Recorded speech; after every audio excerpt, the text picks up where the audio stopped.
Marcos Farias e seja bem-vindo a mais um podcast do Não Sei Filosofia. Deixe seu like, se inscreva no canal e siga a gente no Spotify, no Instagram, @NãoSeiFilosofia. Hoje nós vamos falar sobre ceticismo. Não dá para dizer que Deus existe, mas também não dá para dizer que Ele não existe. Com essa provocação, nós começamos mais um episódio, hoje falando sobre ceticismo, que é tão importante na filosofia. Mais para frente a gente vai avaliar algumas frases céticas e ver como que isso se aplica na nossa realidade atual. Como vocês sabem, o nosso objetivo ele não é entrar muito em detalhes técnicos, aprofundar debates filosóficos, mas trazer a filosofia para algo mais simples do nosso dia a dia, né? Então, para a gente poder pensar junto, refletir junto sobre temas que às vezes são mais complexos, outros são da rotina do nosso cotidiano. E como eu coloco, né, eu não sou o dono da verdade, e eu acho que você tem que ser cético, né?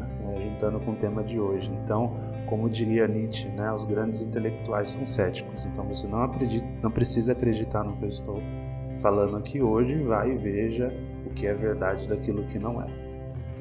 Mas de onde vem o ceticismo? Bom, o ceticismo ele tem origem lá na Grécia Antiga. O primeiro filósofo que trabalhou realmente essa ideia, do que se tem notícia, foi o Pirro de Elis. Isso foi mais ou menos ali no século IV a.C., e ele começou a desenvolver uma ideia onde ele acreditava que tudo deveria ser questionado. Então, basicamente, não é possível para o ser humano determinar se uma coisa é boa ou ruim, o certo ou errado, e tudo isso deve ser questionado sempre, né? Então, a dúvida sempre prevaleceria no pensamento de Pirro. O ceticismo dele era considerado um ceticismo mais radical, né? Então a ideia era que a busca pela verdade ela não fosse a busca pela verdade na filosofia clássica, ela não fazia tanto sentido à medida que a verdade ninguém nunca vai descobrir, né? Então ele acreditava nesse aspecto. Mas a gente vê que essa visão ela acaba tendo um problema. Se a gente levar o ceticismo ao extremo, a gente pode questionar o próprio ceticismo. Afinal, se a gente está falando de ideias e que elas devem ser questionadas, o próprio ceticismo é uma ideia proposta, então ele deve ser questionado. Então você acaba criando um paradoxo. Afinal, se não existe verdade, o ceticismo ele existe? Se não existem ideias, o ceticismo ele existe? E é um debate aí interessante, né? É uma viagem aí da filosofia, né? Algo interessante, eu gosto bastante, pelo menos. Mais para frente, já no século XVI, a gente começa a ter uma visão diferente do ceticismo, ainda resgatando um pouco do ceticismo antigo, mas com uma visão já no renascentismo, alguma coisa nesse sentido. E aí a gente tem um filósofo que ele começa a ter uma visão crítica da realidade, questionando aí o que estava sendo proposto como filosofia clássica, vamos dizer assim, que foi o Michel de Montaigne. Então Montaigne inicialmente ele tinha uma visão da busca pela verdade, do que é chamado estoicismo, né, que é a filosofia mais clássica, onde você fala que a gente deve buscar o conhecimento, a verdade, Aristóteles e todo esse pessoal, e ele percebe que isso talvez não era possível. Então ele começa a colocar em dúvida. À medida que ele coloca em dúvida isso, ele começa então a aderir ao ceticismo. Algumas ideias que ele propôs são bem interessantes, como a ideia de perguntar o que sei, né? O que eu sei ou o que sei, dependendo da tradução. Essa é uma pergunta que ele faz em alguns dos ensaios que ele escreveu, e ele aborda então ali que o que ele sabe na verdade é muito pouco ou quase nada, e logo ele precisa então colocar em dúvida aquilo que ele sabe e aquilo que é colocado para ele à medida que ele descobre que ele conhece pouco das coisas, né? Então o ceticismo nesse sentido acaba sendo a ausência de resposta e a abundância de dúvidas, uma natureza aí da filosofia, se a gente for pensar bem. Eu mesmo conheci o Montaigne recentemente, até tenho um dos livros dele, que é esse aqui, deixa eu ver se dá para ver bem, que é Os Pensadores. E eu gostei bastante porque ele é uma das pessoas que fundou o gênero literário de ensaios, então ele trabalhava fazendo ensaios.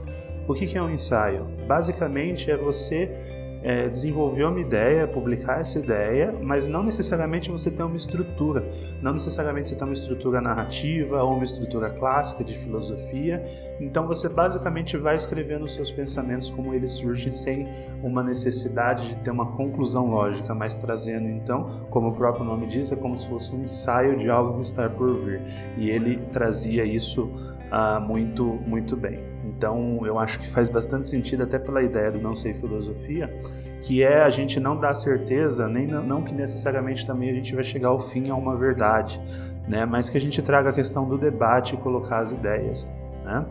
Por outro lado, Montaigne ele não era considerado um cético radical, que não acreditava em nada. Inclusive ele fazia parte de um movimento que era o fideísmo, que basicamente acreditava em questões da fé.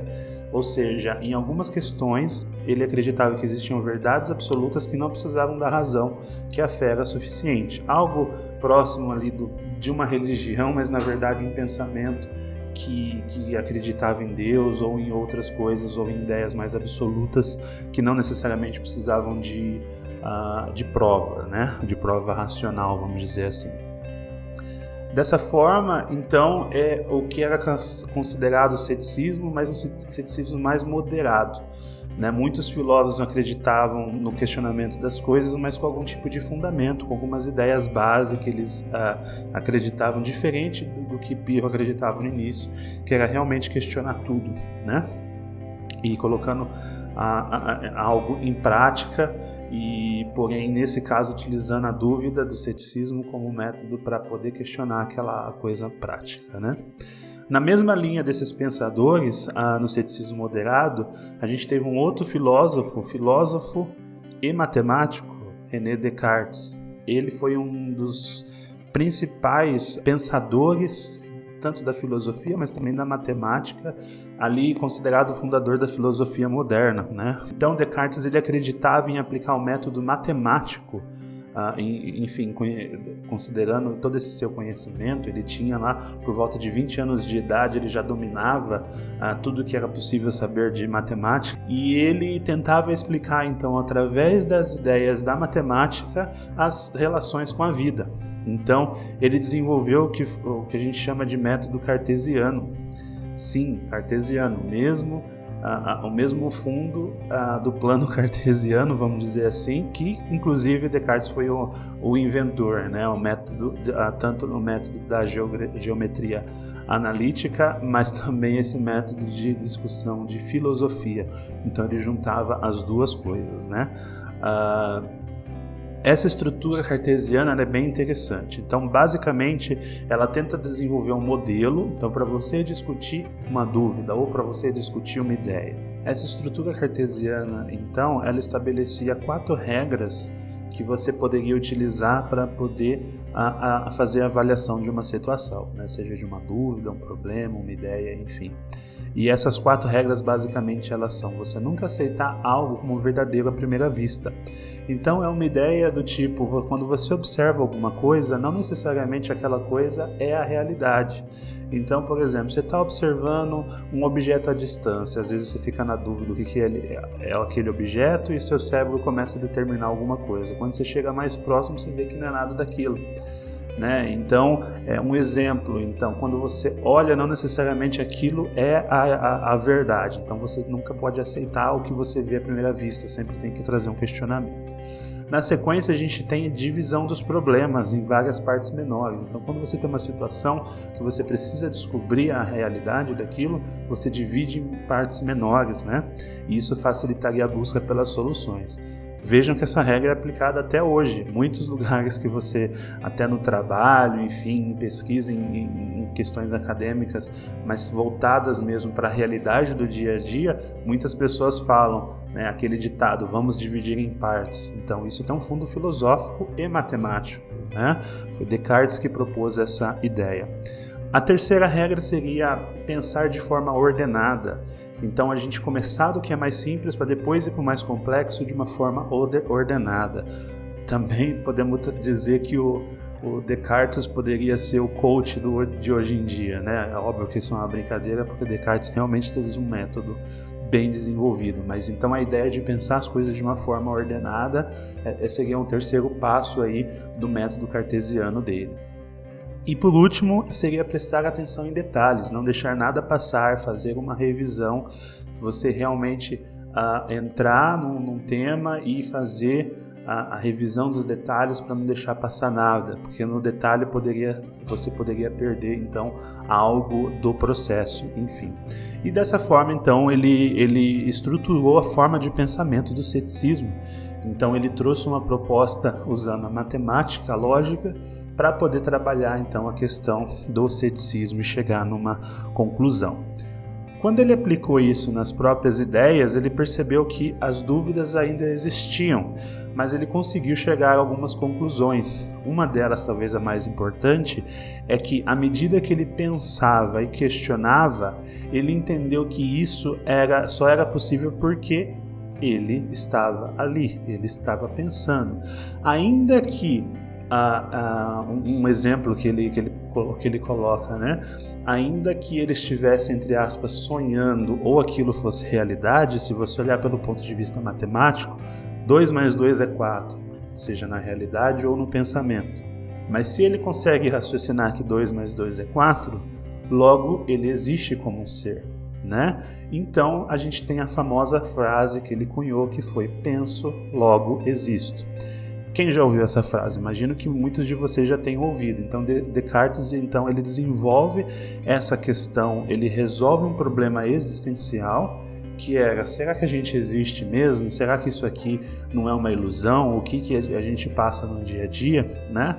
E ele começa a falar: sim, se eu estou aqui, se eu estou conseguindo raciocinar, é porque eu existo, né? Então, de alguma forma, essa questão existencial, uma grande questão antiga da filosofia, ele traz, e isso acaba, portanto, quebrando um dos pontos do ceticismo radical que a gente comentou no início. Então ele consegue sim chegar a alguma conclusão. Então existe uma verdade que é possível de ser provada. Então o método cartesiano nesse sentido ajuda ele a provar isso, e aí então para o ceticismo que a gente chama de ceticismo mais moderado.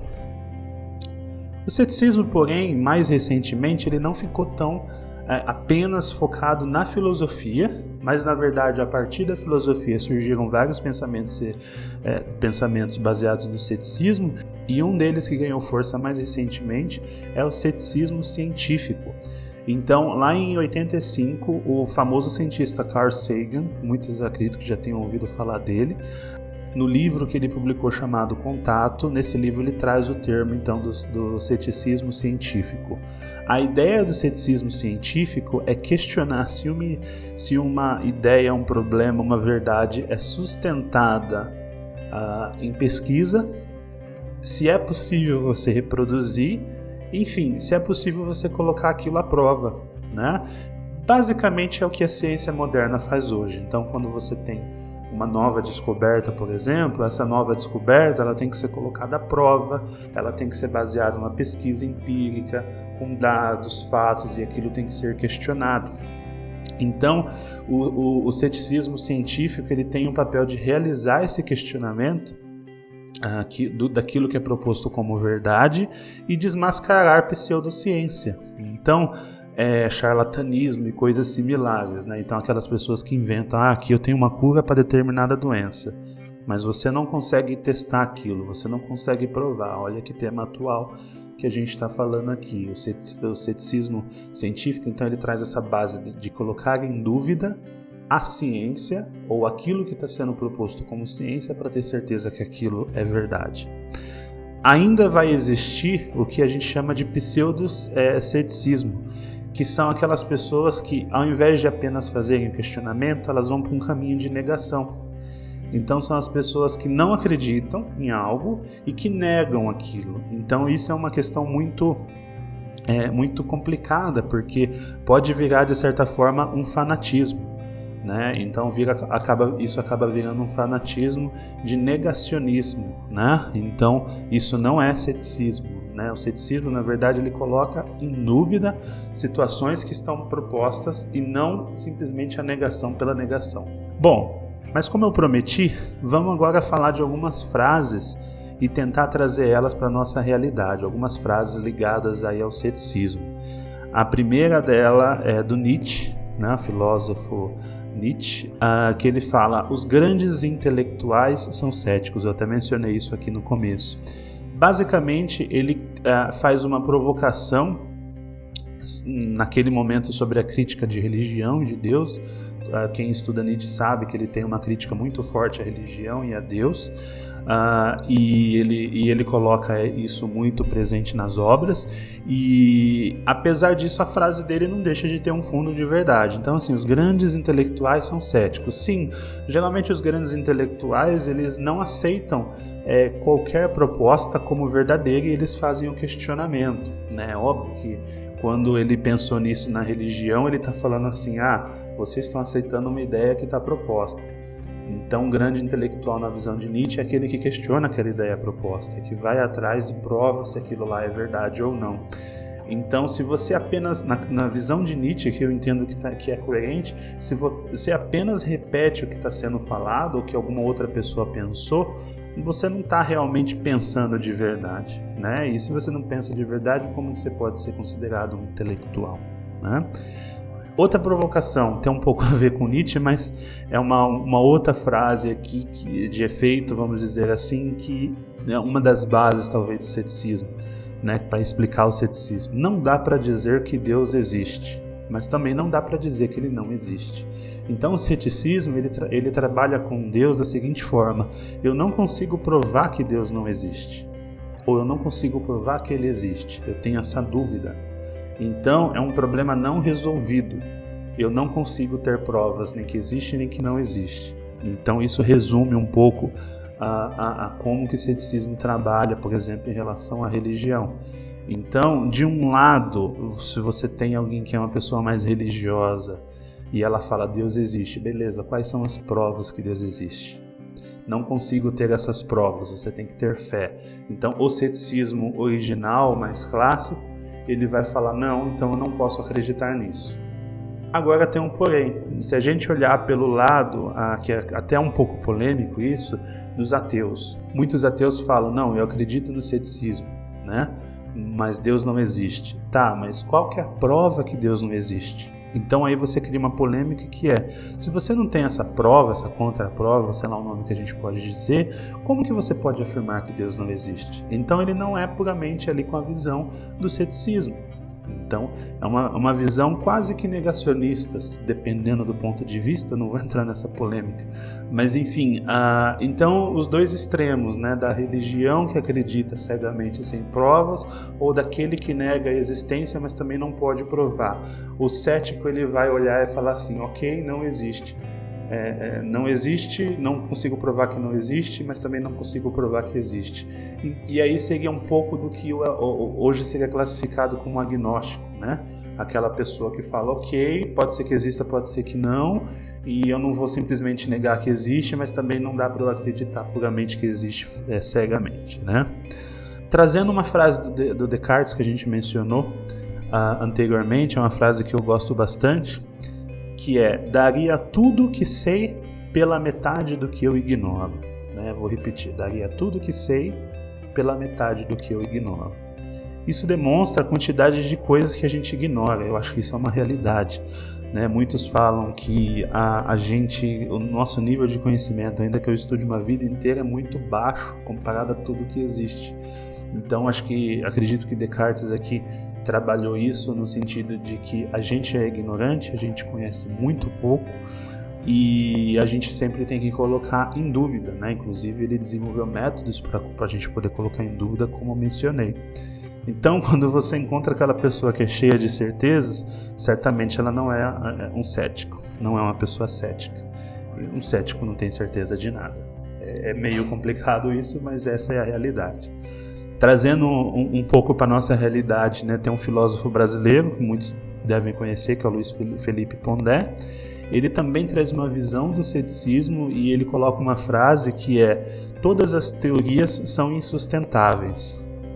Então ele leva um pouco para a origem do ceticismo, aquele ceticismo mais radical, e ele desmonta as versões mais modernas do tema. Então ele tem uma visão que, quando você coloca tudo em questionamento, você percebe que muitas das verdades que são colocadas você não consegue provar que elas existem, né, do ponto de vista filosófico. Então, de certa forma, ele acredita que não temos como ter certeza de nada. E aí ele tem um olhar até mais conservador nas decisões, porque se eu não tenho certeza de nada, por que eu vou sair tomando decisões muito, entre aspas, inovadoras ou muito disruptivas se eu não tenho certeza de nada? Então é melhor conservar aquilo que está funcionando. Então aí gera um pouco do que seria o pensamento conservador dentro da filosofia, e aí é uma teoria que a gente traz muito do que a gente fala, que um conservador ele tende a ser muito cético, né? Mas isso é um tema para um outro vídeo sobre conservadorismo. Bom, por fim eu gostaria de propor um debate, né? Qual que é esse debate? Qual o limite do ceticismo? Então, você ser cético, qual que é o limite disso? Se você não acredita em nada e questiona tudo, o quanto você consegue viver com a realidade do presente? Pô, não acredito em nada. Realmente tem que ser questionado, tá tudo que estão falando não dá para ser provado, então no que eu vou acreditar? Então, muitos dos autores que eu citei aqui hoje, eles, sobretudo aqueles mais da modernidade, da filosofia moderna, né, o Montaigne, Descartes, enfim, tendem a ser céticos com ideias e objetivos concretos. O que significa isso? Eles são céticos, mas não é aquele ceticismo radical. Ele tende ali a acreditar em alguma coisa e tentar provar que aquilo existe ou não existe. Então, de certa forma, ele tem um objetivo, né? Será que essa é a fórmula correta? Enfim, se você não acredita em nada, qual que é o risco de você olhar para os monstros do abismo, né? Aí eu estou trazendo aqui um pouco de Nietzsche. Vamos falar um pouco da frase que ele fala sobre isso, né? Aquele que luta com os monstros deve acautelar-se para não se tornar também um monstro. Quando se olha muito tempo para um abismo, o abismo olha para você. Bom, essa é uma frase muito interessante de Nietzsche, é do livro Além do Bem e do Mal. Então ele faz ali uma análise sobre o bem e o mal, o que seria isso, como que as religiões trabalham isso. E quando ele fala aqui do monstro e do abismo, de certa forma, essa é a minha interpretação, ele está falando que às vezes o quanto que você olha para dentro de si ou para o mundo, aquilo pode te transformar.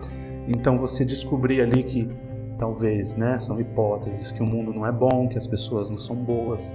Então ele traz essa visão crítica e ele fala: o abismo olha de volta para você, ou seja, você acaba tendo aquilo dentro de você.